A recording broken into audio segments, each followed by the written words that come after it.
Okay, 1, 2, 3, click!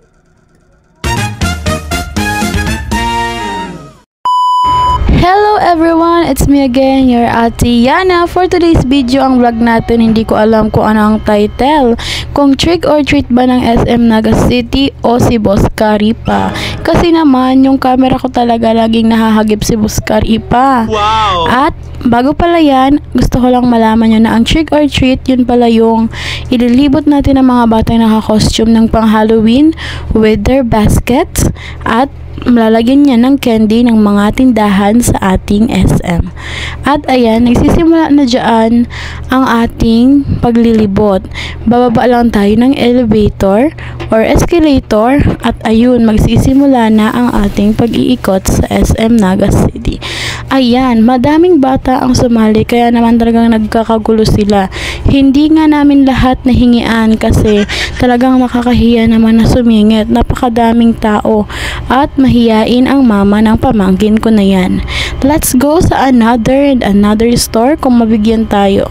Ayan, kung napapansin nyo dyan, pinabilis ko na talaga yung video na yan para mapadali ang ating vlog kasi masyadong mahaba talaga yung video kasi maraming ganap dyan.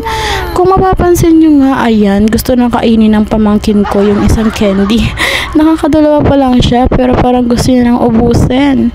By the way, bago yan, nakita ko talaga si Boss Karipa dyan bumaban. Kaya hindi ako magtataka kung ba't hagip na hagip siya lagi ng camera ko. And ayan, nakikita nyo yan? Yan yung videographer ni Boss Karipa. Siguro iba-vlog niya yung anak niya kasi kasama yung anak ni Boss Karipa sa ating trick or treat sa SM Naga City. Kaya hindi na rin ako magtataka kung bakit may videographer siya. Syempre, vlogger yun, ano ka ba? At ayan, patungo kami dyan sa Starbucks, hindi kami lalabas ha. At dahil siksikan sa daanan, hindi na kami nakipagsiksikan pa. Dahil nakakaawa naman yung mga nagpamasyal lang, hindi na makalabas. At yung mga gustong pumasyal, hindi na makapasok. Dahil masyado nang marami ang nakaharang talaga.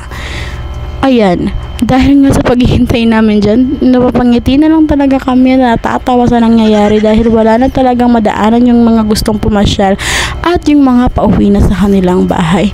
Dahil nga dyan, umalis na lang kami at sabi ko, sa sunod na store na lang tayo maghihintay kaysa tayo magtiis sa haba ng pila at sa dami ng tao dyan. Super dami talaga.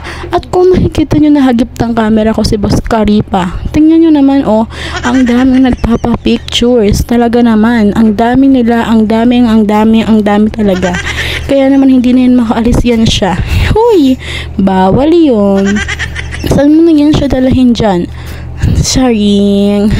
At dahil syempre, hindi pwedeng sila lang yung magpa-picture dyan. Idol ko din kaya yan. Siya kaya yung 2019 era ko. Lagi kami nanonood ng vlog niya ni Boy Lado.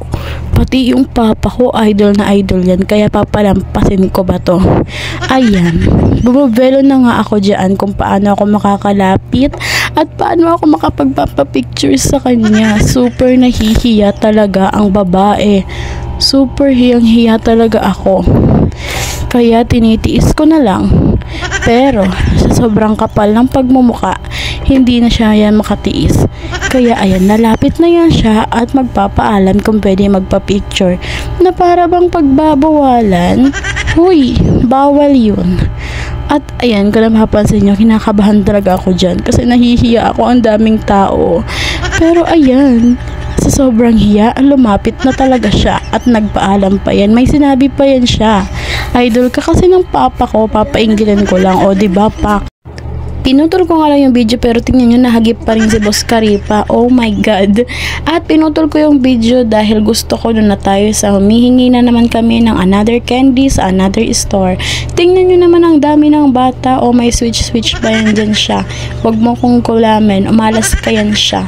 Nakaitim. Hoy, baet, anong ginawa mo sa akin at ako'y natutulad na sa'yo? By the way, kinat ko din yung video again at maglalakad na rin kami ulit sa another store. Kailangan namin makadami. Pero, watch till the end kung hanggang kailan, hanggang saan ba kami nagkulang, ba't yun lang nakuha namin. Charing! At ayan, kung nakikita niyo yan yung anak ni Boss Karipaw, diba? Angas ng costume ng anak niya. Michael Jackson na walang ulo. At ayan, kanyang videographer. Madami nagpapapicture kay Boss Karipa dyan. Gusto ko pa sanang umulit kasi tama pa nate. Baka mapagkamalan na kayong mag-ama niyan. Sabi nga nila mag-ama daw kami kasi magkamukha kami. Pero siguro nga, ama ko yan siya. Huy, walang ganon. At dinadma ko na lang siya sa part na yan. Dumiretso na kami patungo sa another store na hihingian namin. Hagip na hagip lagi ang anak niya, ang videographer at ang lola or mama niya. Pero deadman lang natin yan. Ang importante, makadami tayo ngayon ng candy. Uy, pero watch till the end talaga kung anong nangyari. Oh my God, sa sobrang hiya ng mama, sa sobrang hiya ng tita, halos wala na talaga kaming makuhang candy. Pero okay lang yan. At least may experience na at alam mo na kung gaano kapagod ang mangyayari kapag next year isinama mo pa yung anak mo. Uy, wag lang ganon. Ayan. Tingnan nyo naman, oh, diba? Sa sobrang dami ng bata, talaga namang mahihirapan. Pati yung mga nagbibigay kung silang bibigyan. Kasi naman, may mga nag-uulit, may mga hindi na umaalis kasi konti lang yung binibigay sa kanila. May mga hindi makontento, parang ikaw. Uy, walang ganon. Tingnan nyo naman, kahit saan talaga kaming store pumunta, talagang puno ng bata, puno ng tao, puno ng matanda. Pero, lagi naman nahagip ng camera ko si Boss Karipa. Boss Karipa, tama ka na. Ikaw yung naging dahilan kung ba't ako nag-video talaga. Charing! Pero totoo, inspirasyon ko talaga si Boss Karipa. Wow. Pero hindi ibig sabihin nun na sa'yo na lang lagi tututok. Tingnan mo, oh. Ikaw na naman ulit. Kahit saang anggulo, kahit saan ka punta, ikaw ang lagi namin nakakasabayan. Hoy! Walang ganyan, malamang kasabay niyan kasi kasama yan sa trick or treat. Bobo ka ba? Huy, walang ganun guys. Huwag kayong magsasalita ng bad words magagalit si Jesus. By the way, continue natin ang ating paglalakad dahil hindi tayo makakarami kung tayo patuloy na magchichismisan. At nakakita kami ng Mickey Mouse. Nakita namin yung dalawang Mickey Mouse doon sa may malapit, sa may kainan, sa Shake. Yes. Pumunta kami at syempre hindi papayag ang ate na hindi talaga makapagpa-picture ang anak niya kay Mickey Mouse. Kaya inilapit niya talaga ang anak niya para makapagpa-picture. Oy, walang ganun. At in fairness, mabait naman yung mga Mickey Mouse kasi parang ang papayat talaga nila. Charing! Walang ganon. Medyo natatakot pa nga dyan ang bata, pero sa huli, hindi na. Feel ko lalaki ang Mickey Mouse na to. Uy, alam nga naman babae yan, lalaki talaga yan. Oy, walang ganon. Madami lang nakikipag-unahan sa pag-picture, kaya hinayaan na lang namin, pero hindi ko rin paalasin doon sa gilid. O, diba? 1, 2, 3, click. O, diba? Nice ng batang yun, pero natatakot. Tapang-tapangan ba? Parang ikaw, tapang-tapangan pag malayo si crush, pag wala, tapang-tapangan pa din, tapos pag nandyan na, hoy, asan ka na, nawawala bigla. Charing, hoy, walang ganon. At ayan, hindi pa yan natatapos dyan. Ate ko, talagang ilalapit pa yan ni ate sa Mickey Mouse para makapag-picture. At tingnan nyo naman ang cute ng batang yan, o diba, manang-mana sa tita. Hoy, walang ganon. Pero madami talaga ang nagpa-pictures kay Mickey Mouse. Kahit hindi naman sila vlogger o artista. Uy, malamang mga bata yan. Wala pa yan alam sa buhay. Ang tanga mo naman. Oy, wag bawal magmura. Joke lang yon. Tingnan nyo kami dyan. Naghihintay kami ng blessings. Charot! Checharon Ballard! Charing! Ayun, sabi nababoy na talaga ako guys. Kasi super dami ng tao. Ang tagal mabigyan namin tuloy. Pero worth it naman. Okay naman. Kasi naka 1/4 naman ata kami ng candy. O tama na yung 1/8. Mga 10 pieces. O diba?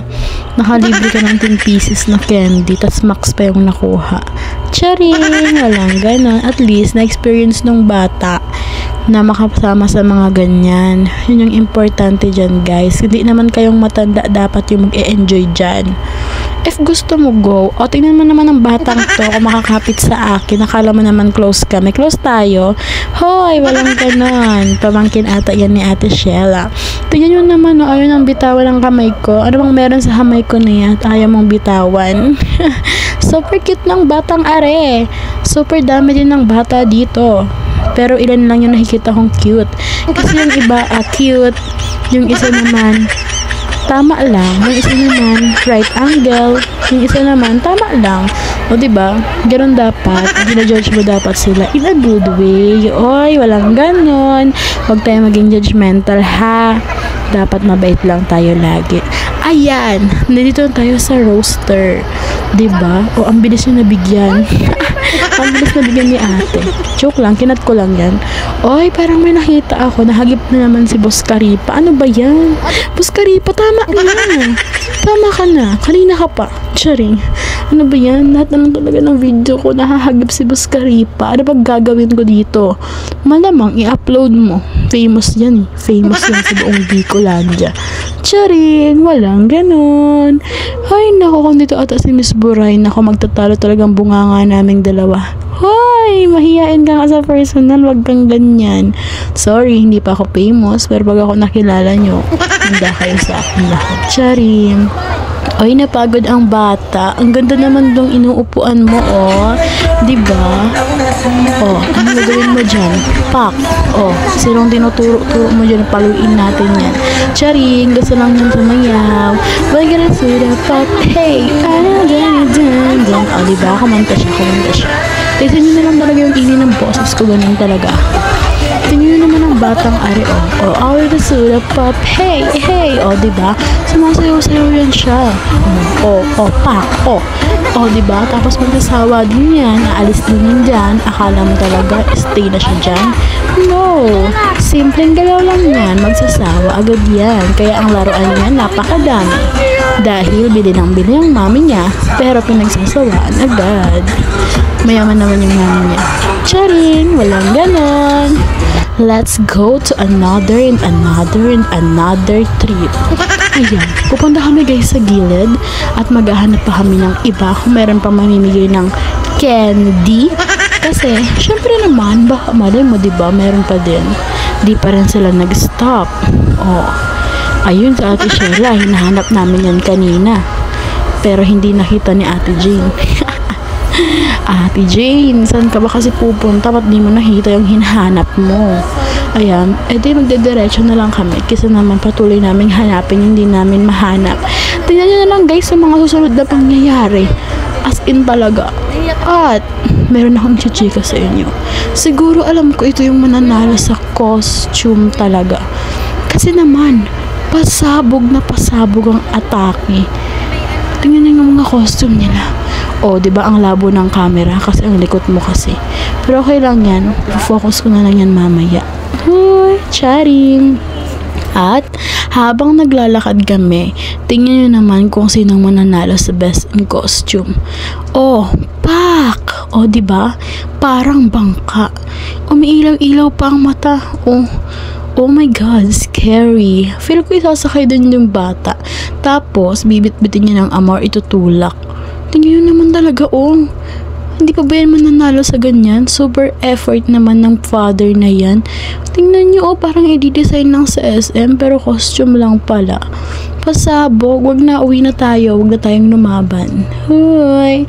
Tingnan nyo yung batang are. At talagang nagturo pa sa bata. Gusto mo ng kapatid? Sabihin mo na si mami mo. Charing, walang ganon. At ayan, gusto na namin umuwi. Bababa na kami guys. Pero nakaisip ang ate ng hindi maganda.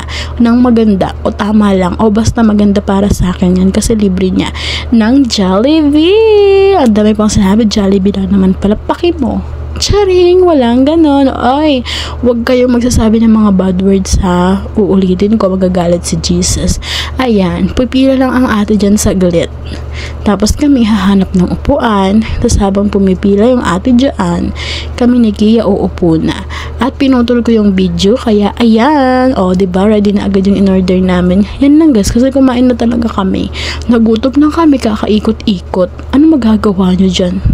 O, ayan, binidyo ko lang yung tinanggal. Bye! I love you!